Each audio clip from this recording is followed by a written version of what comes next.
¿Qué onda, chavos? ¿Cómo están? El día de hoy estoy haciendo una entrevista a un periodista llamado Rafael Navarro Barrón. Preséntese, ¿cómo está? Gracias, sí, efectivamente ese soy yo. A esta persona la conocí hace mucho tiempo cuando yo hacía las entrevistas allá, cuando el canal era algo serio, ¿no? Que sería pues cuando entrevistaba a Cavada, con Ramón Galindo, a Adrián Terrazas. Bueno, él hizo una nota sobre mí hace mucho tiempo y después de eso pues formamos pues una relación, ¿no? Y pues, nos retroalimentamos de vez en cuando, ¿no? Muchas gracias por aceptar esta invitación. Yo vengo a hacerle unas preguntas, son a base del periodismo y lo que está pasando el periodismo actualmente en México, ¿no? Empezamos con la primera pregunta para que más o menos vaya viendo de qué es este tema, ¿no? Y la pregunta es, ¿por qué cree que el periodismo ahora es riesgoso? Bueno, en primer lugar te quiero agradecer antes de responder este primer e interesante punto. Y porque no quiero dejar así como en el vacío el comentario que hiciste de el extraordinario programa, que fue motivo por el cual algunos medios formales, como el que yo dirigí durante 21 años, estábamos pendientes de lo que estaban ustedes como estudiantes universitarios sacando a la luz pública. Esto quiero decirte, Carlos, que se da una vez en muy pocas generaciones. ¿Sí? Regularmente nos hemos acostumbrado a la basura de entretenimiento, y esto es importante decirlo porque nos da la oportunidad de conocer otras alternativas que dan juego político a la noticia y que sirve para que medios de comunicación formales nos nutramos de personas que creemos están en las universidades olvidados, jugando así como con plastilina, cuando no logramos entender que es gente que piensa, que actúa, que produce, que tiene talento y que más que otra cosa sabe hacer cosas nuevas, inclusive que superan lo que lo tradicional ha hecho a lo largo de muchos siglos. Y bueno, hago esta introducción y luego regreso al punto de la pregunta. El punto no es que el periodismo se haya hecho peligroso. El punto es que el periodismo tiene un nivel de riesgo. Supongamos que hay un periodista que escribe periodismo científico. Pues no creo que de pronto alguien lo quiera matar o lo secuestren por estar haciendo el periodismo científico. Otro hace periodismo deportivo, a lo mejor por ahí va a salir Cuauhtémoc Blanco y le va a dar una cachetada, ¿verdad? Un día de estos. Y ese será el máximo riesgo al que se puede enfrentar una persona con esas características. Pero si pasamos al periodismo en la lógica de lo que es y representa el periodismo, nos debemos de dar cuenta que uno de los riesgos reales que tiene el periodismo es la muerte por decir la verdad. Te voy a poner un ejemplo muy claro, bíblico. ¿Qué fue lo que genera que a Juan el Bautista le corte Herodes la cabeza o le mande cortar la cabeza? El problema era que Juan el Bautista se estaba saliendo de los límites en los que el pueblo estaba acostumbrado a censurar lo que hacían sus gobernantes. Y entonces Juan el Bautista se convierte en un analista moral de un problema social que se estaba dando, y se convierte al mismo tiempo en alguien que denuncia políticamente una relación que no se podía dar, no se podía estar casando o estar intimidando la esposa del esposo que había muerto. No se podía estar metiendo con ella porque la ley que establecía otro tipo de principios, además él era un hombre casado, y finalmente eso cobra la vida de este hombre conocido como Juan el Bautista. No era un periodista, pero es alguien que anuncia, así lo dice el libro de Lucas, que anuncia la verdad de las cosas que están por llegar. Entonces, yo creo que ha pegado tanto esta descripción que los principales libros de periodismo en el mundo lo han estado tomando como una visión que es real y genuina. No por lo que ocurrió, sino por el diagrama mental, el diagrama social que se da por lo que le causa la muerte. Entonces hay que entender una cosa. Si me voy a meter de herrero, puede ser que un día se me caiga algo en la pierna y me la atraviese. Puede ser que si me meto de electricista ande a 60 metros en un poste con corriente eléctrica y allá me dé un toque, un chispazo de 220 watts y haga que yo caiga y me muera. Si voy a ser laboratorista y llega alguien con SIDA, a lo mejor me piqué con la jeringa y me infecté de SIDA. Todo tiene un riesgo. Y la verdad tiene su riesgo. O sea, el periodismo por sí solo no implica un riesgo. Insisto, el riesgo es cuando lleva implícito el asunto que el mismo periodismo va a poner ante los ojos del mundo para que el mundo se entere que hay algo que socialmente no está caminando en forma adecuada. Entonces hay que diferenciar nada más. Habrá gente tan pusilánime en el periodismo que nunca en su vida no va a recibir ni una cachetada, que nadie se va a meter con él, pero que va a ser tan intrascendente lo que escribe que pues va a acabar sin pena ni gloria. Y eso es lo que está sucediendo en este momento en el periodismo. Muy bien. Estas preguntas van porque, pues actualmente, ¿no? Uno, sobre todo, pues sería el periodismo más bien político, ¿no? Que una persona pues redacta una nota que pues es la verdad, ¿no? De las cosas. Uno no debería callarse ese tipo de situaciones. Y al momento de hablar de algún político, al momento de hablar, no sé, de alguna situación de algún cártel, por así decirlo, pues al cabo de los días, mágicamente, esta persona muere o desaparece, ¿no? Entonces, por eso hago la pregunta sobre si se considera un riesgo, ¿no? Obviamente, pues sí existen otros tipos de periodismo, como ser el deportivo y así, pues todos tienen su riesgo, ¿no? ¿Cómo es para un periodista? Porque yo he visto que ustedes se meten en ese tipo de, ¿cómo se dice? De terreno, ¿no?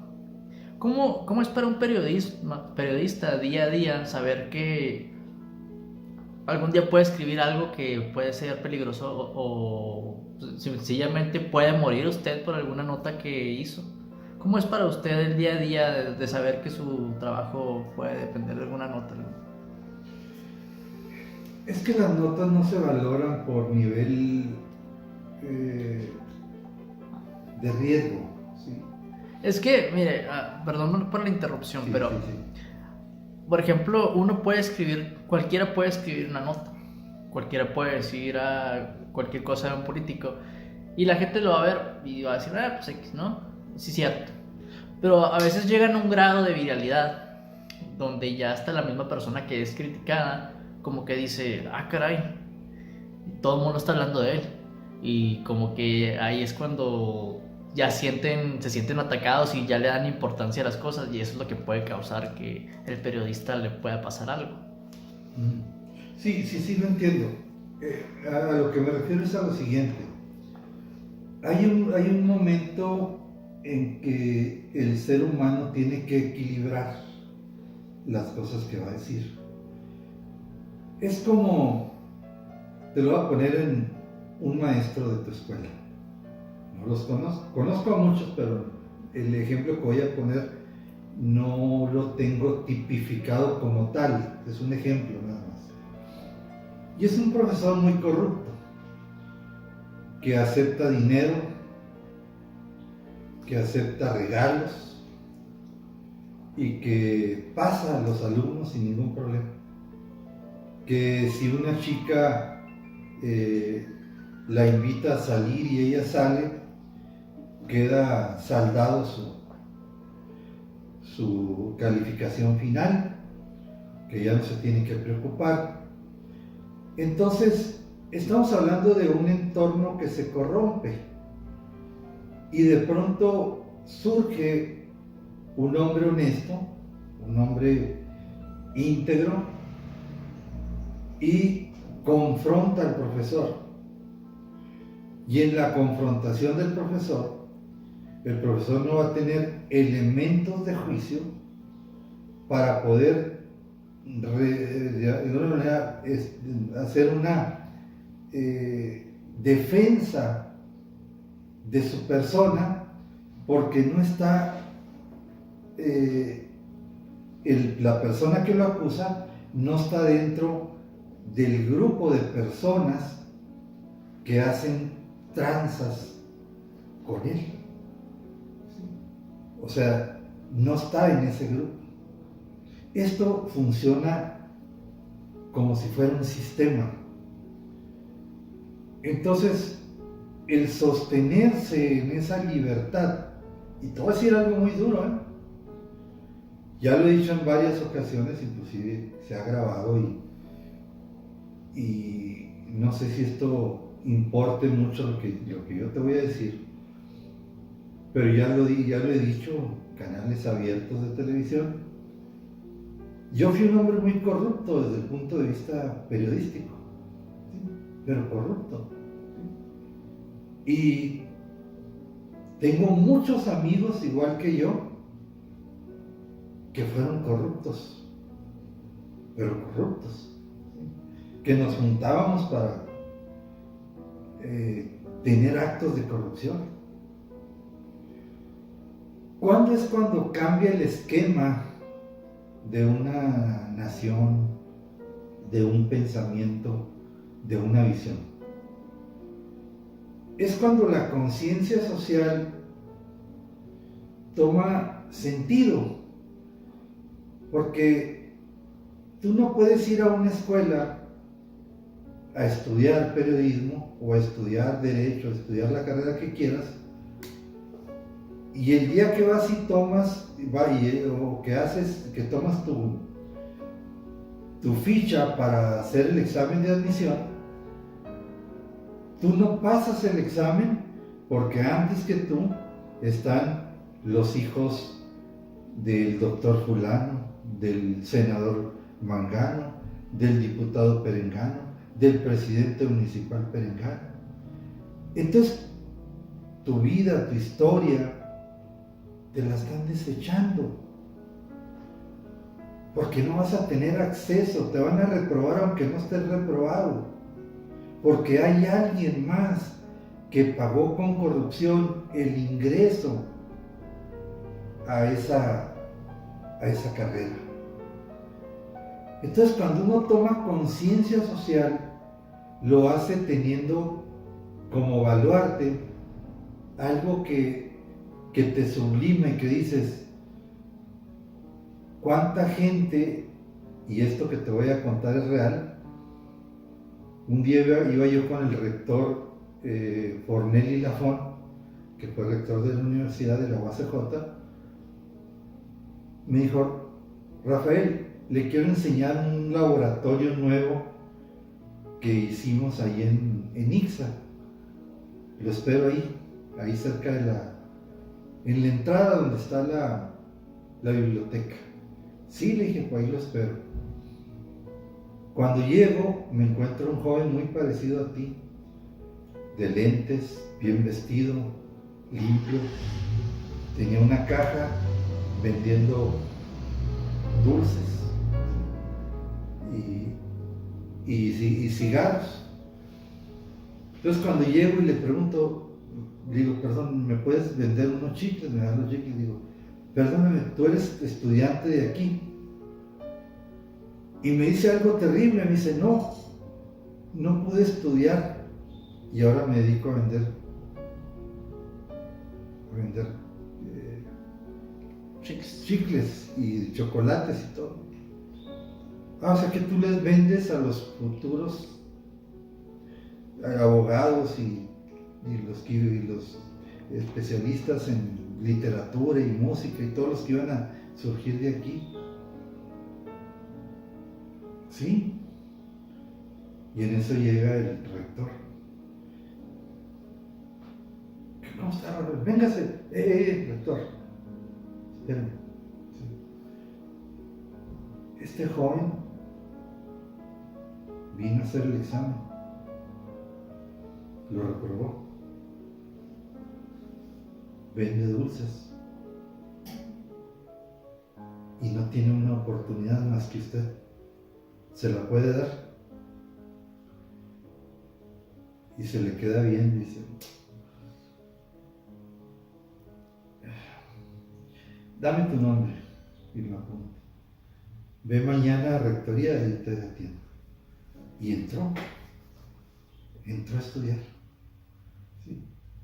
Entonces, las alternativas de sociedad se rompen, se disminuyen, se aniquilan cuando toda una sociedad toma control. Y hace más de 21 años, Carlos, yo entendí que si teníamos que cambiar a México, no nos teníamos que juntar con el poder que gobierna este país. Y este poder debe de caminar solo mientras siga haciendo actos de corrupción. Y el periodista tiene que trabajar solo mientras no siga haciendo actos de corrupción. Porque tristemente, te lo puedo decir, está corrompidísimo en este momento todo el sistema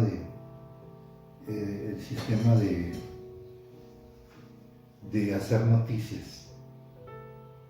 Hay una lista enorme de personas que están siendo beneficiadas por políticos. Por eso parece que en Juárez no pasa nada.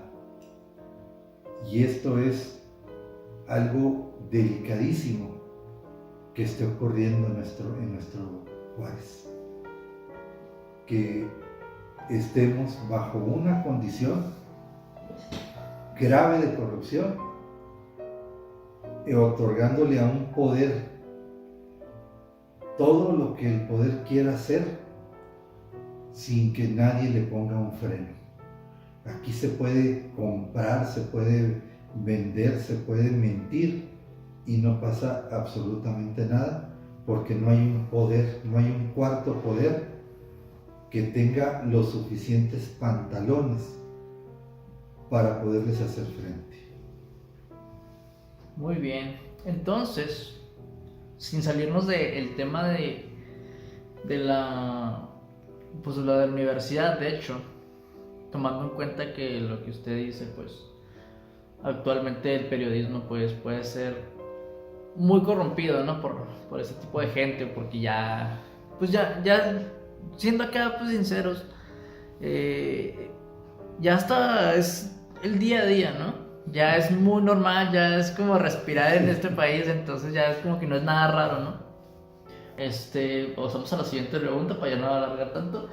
¿Usted cree que exista una solución para quitar esto? O sea, para empezar, bueno, Son dos cosas.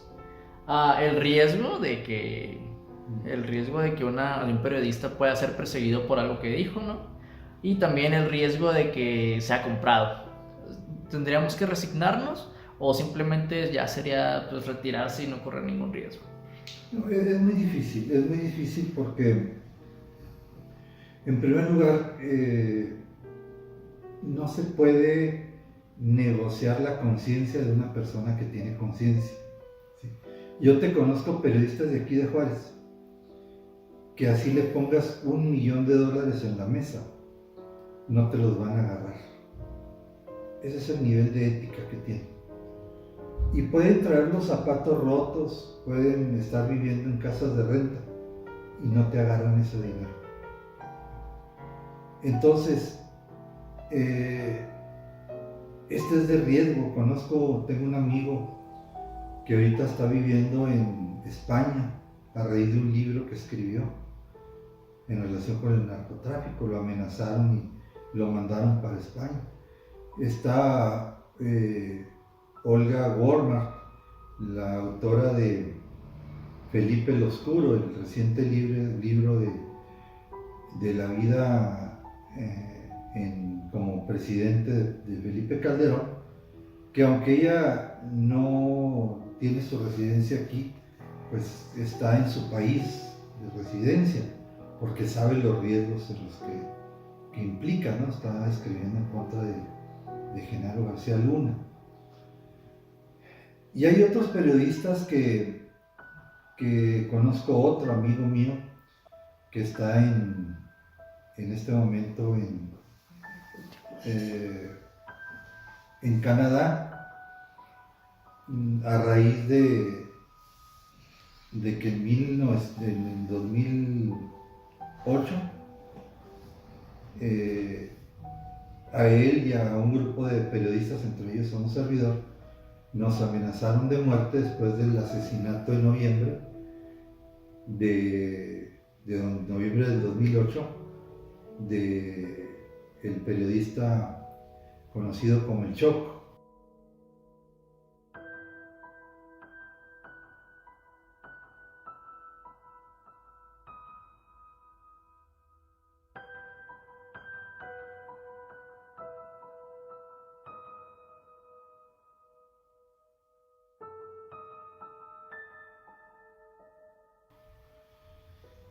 Entonces, él sigue viviendo allá. Y bueno, pues está la situación muy complicada. Hay que entender que no hay poder sobre la tierra, me refiero a un poder humano, que pueda garantizar la libertad de expresión. Entonces, lo más recomendable es que si somos periodistas de investigación y estamos bajo el yugo de posibles sicarios, lo más recomendable es ejercer ese periodismo desde cierto clandestinaje y sin estar poniendo en riesgo a nuestra familia, porque hay que entender que detrás de toda acción hay una reacción, ¿sí?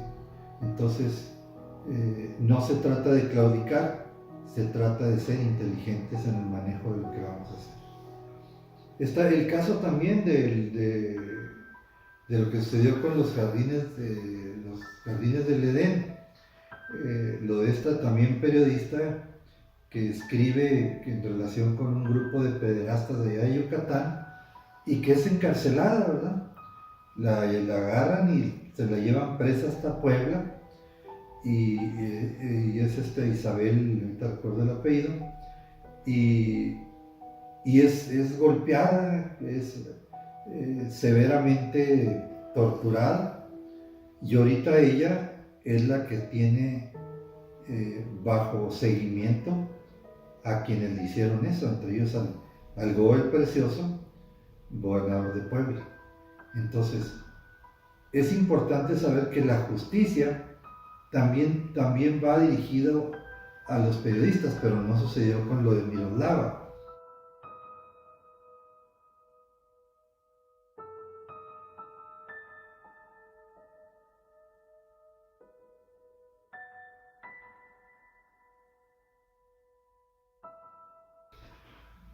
que lo de Miroslava es una justicia a medias, porque sabemos que hay periodistas y que hay funcionarios que están libres y que deberían de estar en prisión. ¿Qué código rompe un periodista al sucumbir a cualquier tipo de amenaza o soborno? Bueno, más bien sería sucumbir a la cuestión de soborno. Lo que pasa es que el periodismo se basa en un código de ética. El problema del código de ética es que la mayoría, por no decir que el 90% de las empresas periodísticas no tienen un código de ética. Tú ve a la calle y cuando veas ahí a un chavo que con una ¿cómo se puede decir? Una cámara de teléfono, con un chaleco que diga que es periodista, y ya cuando haya terminado, dile, oye, perdona, ¿cuál es tu código de ética? Y ese es el eterno problema en el que está incurriendo la mayoría de los medios de comunicación en México. En España, voy a hablar de España porque estuve en España y conozco España, no funciona así. Cuando tú entras a un periódico español como el ABC de Madrid, El País, el periódico de Cataluña, el diario de Navarra, o sea, cuando entras a cualquiera de esos medios de comunicación, lo primero que te dicen, este es el código de ética. Tú puedes o no puedes estar de acuerdo con lo que dice el código de ética, pero lo que no puedes dejar de hacerlo es cumplirlo. Entonces, el código de ética es una práctica que se ha ido convirtiendo en una burla social y que no permite que el periodismo crezca, porque el periodismo debería de tener elementos de censura, autocensura, de limitaciones, hasta qué punto debo de cuidar, no brincar la raya que me están poniendo, y no lo hago porque no hay quien me lo diga, no hay quien me dice que existe ese código de ética. Entonces, tú quieres que algo funcione, antes de empezar a trabajar debe de existir un código de ética. El código de ética no te va a decir cómo redactar una nota. El código de ética te va a decir cuál es el contenido de una nota para que no afectes intereses de tercero con información que no está al 100% sustentada en una investigación o en una verdad. Entonces, diariamente en México se incumple todos los días y a cada minuto el código de ética. ¿Sí? El hecho de que al presidente de la República y a su esposa y a sus hijos les pongan apodos y que tú lo divulgues, ese es fallar a un código de ética si tú eres periodista. ¿Sí? Entonces, si el presidente a ti te dice fifí, si te dice chairo, si te dice como te quiera decir, el que está incumpliendo en su visión es él. Pero el periodista tiene que sostenerse en una posición que guarde lo que es la causa por la que está divulgando información todos los días. Entonces, hay veces que esto se trata de confundir. Oye, ¿traes fuente? Ya hay alguna fuente, te lo digo, ¿traes algún documento que avale? Sí, a ver, ¿no? A ver si es cierto, ¿no? Entonces, el periodista cabal, firme, bien informado, no necesita enseñarte ningún documento. Con el solo hecho de que él lo diga, es señal de que es real lo que está ocurriendo. Entonces, concluyo, el código de ética es para regir el modelo de periodismo que tenemos que hacer en esta ciudad, en este planeta, ¿sí?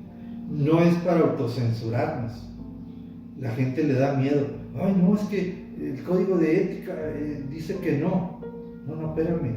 El código de ética no es una camisa de fuerza. Es nada más como el recordarte, ¿sí?, que tu moral no puede estar por debajo de la noticia cuando no tienes fuente. Ese es el punto que hay que cuidar.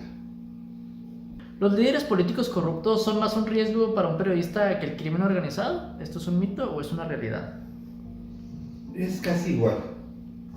Es casi igual porque obedecen a los mismos principios. El líder corrupto obedece a la necesidad de poder y dinero. El líder delincuencial obedece al poder y al dinero, pero son diferentes tipos de poder. Entonces, la existencia de cualquiera de los dos pone en riesgo al periodismo y pone en riesgo a la sociedad.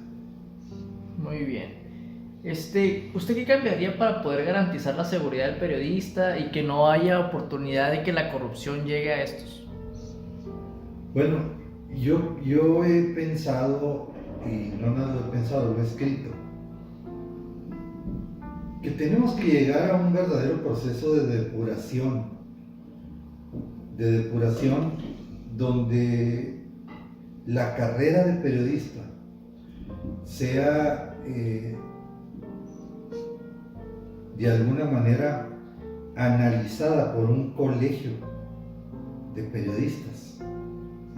Así como existe el colegio de médicos, el colegio de abogados, el colegio de oftalmólogos, o sea, como hay colegios para cada área,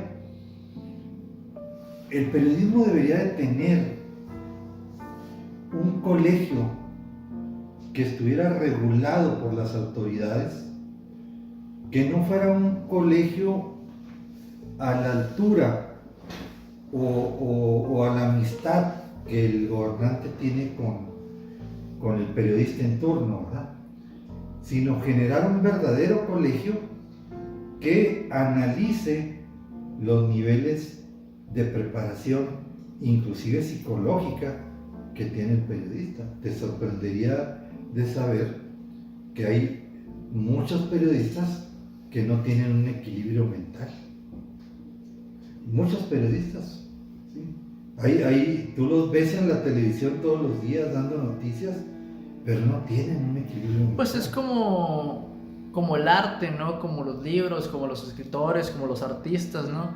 Todo el mundo anda diciendo sus frases, anda diciendo lo que ha hecho y todo, pero en realidad fuera de los libros, fuera de las pinturas, era otro tipo de persona, ¿no? Así es. Hace mucho, por ejemplo, estaba hablando con mi mamá, me mandó una foto de una frase muy buena de Charles Bukowski, ¿no? Me hablaba sobre pues, algún tipo de frase sobre la estabilidad mental, ¿no? Y yo decía, es que ese vato no tiene el derecho de andar hablando de ese tipo de cosas, porque ese vato era una persona que siempre tenía como que problemas en la cabeza, siempre andaba en depresión, ¿no? Le puse otro ejemplo, le decía, es como si Frida Kahlo llegara a hablarme a mí sobre cómo no tener una relación tóxica, ¿no? O sea, es como que no se puede, o sea, no, una persona no puede decirte cómo salir del hoyo si esta persona está en un hoyo peor que tú. Entonces ahí es a lo que voy, ¿no? O sea, mucha gente habla sobre cierta persona o presume ciertas cosas, pero no sabe lo que esa persona realmente es en su interior, ¿no? Puede hacer un libro de autoayuda, pero la persona que lo escribió está... En pocas palabras, pues sí se necesita, por así decirlo, tener ese tipo de estabilidad para poder hablarnos sobre ese tipo de temas, pues. Sí, y yo creo que es muy necesario el que se establezcan mecanismos de mayor preparación, porque en este momento el periodismo está en crisis. Oye, a mí me da escalofrío de saber de este hombre que es de aquí de Chihuahua, Chumel Torres. Ah, no. Yo cuando lo veo, digo, ¿qué le pasa? A lo mejor para ti es un ícono y es alguien a quien tú admiras generacionalmente, ¿verdad? Uh-huh. Pero para los que hemos hecho periodismo a la antigua, para los que estamos trabajando un periodismo de cambio social, ese tipo de periodismo es patético. Y ahí vete también sin censura, y todo el molécula, el que se pone el parche para ir al evento del presidente de la República, o gente que ni siquiera ubican un nombre de un noticiero que vaya a la altura del orden que debe llevar el periodismo, ¿no? El mitoteo. Dices tú, ¿qué más tenemos que llegar? ¿A qué más tenemos que llegar? Que son los nuevos tiempos, bienvenidos. Que la gente lo sigue, bienvenidos. Que el país va a cambiar, no. Se va a estancar. Mientras no haya quien piense, el país se estanca.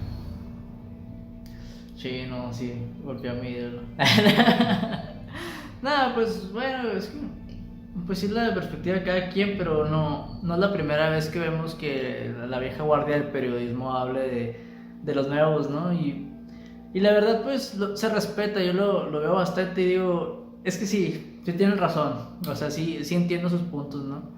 Pero pues bueno, al final del día yo creo que también, ¿cómo lo diré? Pues cada quien tiene su manera de informarse, ¿no? Uno prefiere pues, ver a Chumel Torres, otro prefiere simplemente ver un periódico o agarrar a su periodista de confianza, ¿no? Sí. Hablando sobre el periodismo, ¿usted qué cree que pase con el periodismo a largo plazo si sigue sucumbiendo ante la corrupción y la opresión? No, el periodismo va a seguir, el periodismo se va a mejorar. Va a cambiar la forma de hacerse periodismo, pero va a seguir. El periodismo se va a mejorar sustancialmente, vienen cambios sustanciales en la vida periodística y va a haber una mejoría. ¿Por qué? Porque el hombre se cansa, escucha esto que es muy interesante, el hombre va en ciclos, ¿sí? Y después de mucha diversión, el hombre va a entrar a un vacío y se va a cansar. Se va a cansar, entonces va a regresar a lo tradicional y ya está empezando a regresar a lo tradicional. En Estados Unidos volvieron a usar los micrófonos como a poner gente de determinada edad dirigiendo programas, haciéndolo de otra forma y la gente entendiendo mejor lo que está sucediendo en el país. Va a cambiar, no va a desaparecer y se va a mejorar. Ya hablamos sobre el periodismo y todo, pero ahorita estamos pasando por una situación que es la del COVID-19. Esta pregunta es más como que se me ocurrió hacérsela a un periodista que pues ya sabe de estos temas, ¿no? Como podemos ver hace poquito hubo una situación con López-Gatell y Liteles. México tenía reportados ayer domingo por la mañana 814,328 casos y 83,642 muertes. Con esas cifras, la letalidad en México se ubica a 10.3%. Si vemos los 8 países más contagiados del mundo, sus tasas de letalidad andan en el orden del 3%. Entonces, doctor Gatell, ¿por qué México tiene la letalidad más alta de todos? México con las cifras oficiales de muertos, debería tener algo así como 2.788.000 contagiados. Si sabe usted matemáticas, estará de acuerdo conmigo. Pruebas. Esto es sumamente malo porque hay gente contagiada allá afuera, con y sin síntomas, que están contagiando a otros y ustedes no están haciendo nada. El problema es que sabemos que hasta los muertos tienen su registro y la cifra, según usted, se conocerá hasta el 2022, en que el INEGI los cuente. No ponga cara de sorpresa, que son sus propias palabras. Esto es una vergüenza. Si hacemos caso a lo que usted le dijo a The Economist, la cifra negra es de 8 veces más contagiados. Es decir, ya deberíamos estar en 6 millones de casos. ¿Sigue usted con ese estimado? Que decía que pues, los números no son exactos, que siempre nos dan otros números, y si se fija la gente, habíamos tenido también la misma situación con Javier Alatorre, el cual también fue muy criticado por decir que había dado números que no eran, pero todo el mundo se le dejó ir encima. Hugo López-Gatell encabezó la conferencia sobre las cifras de contagios y fallecimientos por COVID-19 en México, pero sus cifras y sus conferencias ya se volvieron irrelevantes. Es más, se lo decimos con todas sus palabras: ya no haga caso a Hugo López-Gatell. Gobernadores de distintas entidades desmintieron las cifras del subsecretario de Salud e incluso el propio López-Gatell se fue de bruces en una entrevista con el Wall Street Journal y aceptó sus falsedades. Pero vamos por parte. Las denuncias y la pérdida total de confianza en López-Gatell fueron inicialmente externadas por el gobernador de Baja California, Jaime Bonilla. Llegó octubre. Tenemos 72 defunciones reportadas al día de hoy. Son 72 y no 31 las personas fallecidas por el COVID-19 en Baja California. La cifra fue presentada durante el reporte diario que da el gobierno estatal. El secretario de Salud baja californiano, Alonso Pérez, dejó en claro que el subsecretario de Salud federal, Hugo López-Gatell, no actualiza esa cifra desde hace una semana. Pero pues ya sabemos que ahorita estamos viendo que las redes sociales turboaman a López-Gatell, lo tienen como un dios, ¿no? Casi, y ya nadie le puede decir nada a esa persona. Pero esta Lili Telles me hizo una pregunta que realmente me interesó bastante y dije yo, sí es cierto.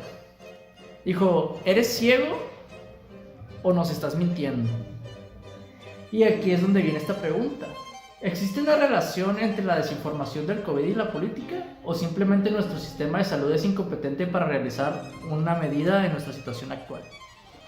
El problema que afronta el país en todas las áreas no tiene que ver con estadísticas, ni tiene que ver con personajes, ni tiene que ver con modelos de medición como el Centinela o haber utilizado el modelo europeo para poder tener la captación exacta de lo que es el número de personas infectadas o muertas por el COVID.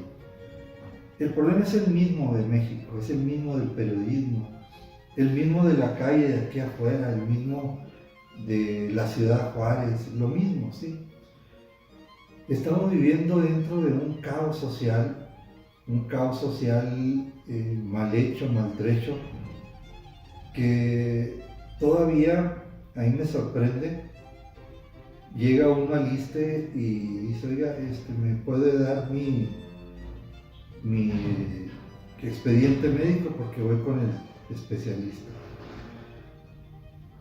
Y ahí en el ISSSTE he hecho con pluma, con lápiz, todavía el médico escribe con pluma, cuando en todos lados tienen su computadora.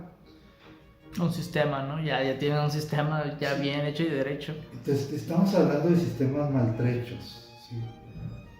Que ponen en riesgo a la comunidad en general debido a la forma en que México ha crecido y sigue creciendo. Tuve una maquiladora de capital americana. Entra a esa maquiladora, los sistemas que tienen para una piececita chiquita de un arnés, ¿sí? La tienen tan bien ubicada a través de un cuadrito, ¿sí? Que tú dices, esto es imposible que se les pierda. Es el sistema más amplio de control que puede existir. Ve las películas de reclutamiento de jugadores de fútbol americano en Estados Unidos.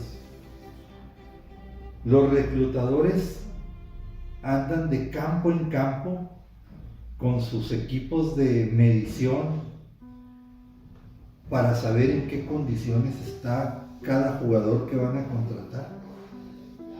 Ya llevan una hoja, una carpeta diciéndoles qué es lo que te van a otorgar. En México estamos en pañales. Y mientras eso sigue ocurriendo y no organicemos el sistema de control, esto va a seguir igual o peor que como lo estamos viendo en su origen. No vemos a México en estos momentos en las posibilidades de mejorar las condiciones sociales, las condiciones médicas de este país. ¿Sí? Entonces, no es un asunto de hombres, no es un asunto de que se oculten, es un asunto de incapacidad administrativa que está muy a la par con la forma en que estamos acostumbrados a vivir los mexicanos. Y ya para cerrar con esta última pregunta, pues obviamente mencionamos a López-Gatell, ¿no? ¿Qué opina usted de López-Gatell? O sea, no de si le cae mal, ¿no? Sino que, ¿qué opina de su imagen? La imagen que le ha dado los medios, la imagen que se han esforzado por mantener de López-Gatell.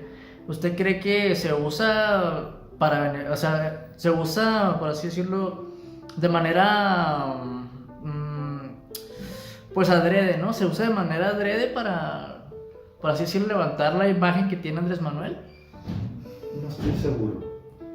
Lo que sí sé es que esa bola de nieve que subió va a bajar. No es algo que se quede en la mente de los mexicanos. ¿Sí? Hay gente que sí se queda. Es increíble. Una mujer allá en el Mundial del 70 con el baile del Ziquitubuna, la Bim Bomba, y anunciando carta blanca con una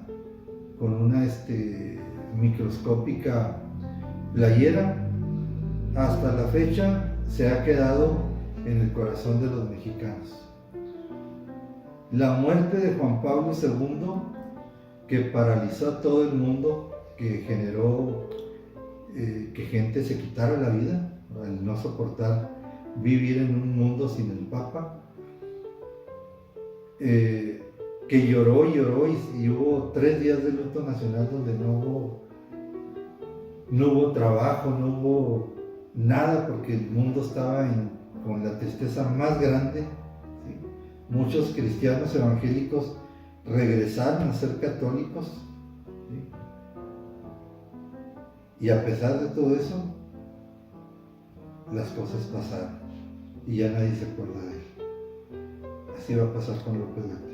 Y peor aún, las cosas pasaron, ya nadie se acuerda de él y encontraron cosas de él que pues, la verdad no son nada aceptables para la sociedad. Entonces, pues uno nunca sabe cómo se va a desarrollar después de la historia, después de que te vas, ¿verdad? Así es. Pero así es, usted tiene mucha razón en cuanto a, pues eso, de que ya esa bola de nieve va a bajar y ya, no sé, es que yo me siento muy extraño porque a mí siempre me ha gustado ser el abogado del diablo, ¿no? Siempre me ha gustado defender al que siempre critica.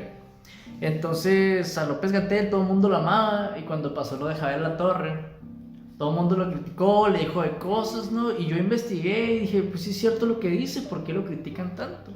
Y pues es que la cosa es bastante simple, pues a López-Gatell lo aman, ¿no? Porque está dando la imagen de que es un buen hombre, de que escucha muy bien, de que es preparado, y por eso simplemente la verdad se tiene que contrastar con lo que le gusta a la gente. Y pues a mí eso se me hace pues mal, ¿no? Porque pues resumiéndolo sería la frase de por eso estamos como estamos, ¿no? No, pues no me queda más que agradecerle a usted, señor Rafael. Muchas gracias por venir a esta entrevista, por compartirnos su sabiduría. La verdad es que, repito, yo pensé que iba a estar ocupado y más las prisas y todo. Realmente agradezco mucho que haya decidido venir aquí y compartirnos sus ideas. ¿Algo que desea decir a la cámara antes de irnos? No, gracias, al contrario, Carlos. Yo te vengo siguiendo, no de ahorita, de unos años atrás. Reitero que eres una persona con talento periodístico natural, que no se debe de perder, que hay que rescatarlo, porque al igual que tú hay muchos jóvenes con ese talento. Hay jóvenes que están en las calles con una libreta o con una pluma y una gran idea de que son periodistas y no lo son. Y hay otros que están en casa o en las escuelas creyendo que nunca van a ser periodistas cuando son extraordinarios periodistas, pero no han salido al mundo que los está esperando. Gracias por la invitación y pues yo sigo atento a las invitaciones que me hagas. Sale, no, muchas gracias por sus palabras, en serio, no sé, se siente bonito que le viene. Bueno, pues así nos despedimos de esta entrevista. Repito, muchas gracias al periodista Rafael Navarro por venir.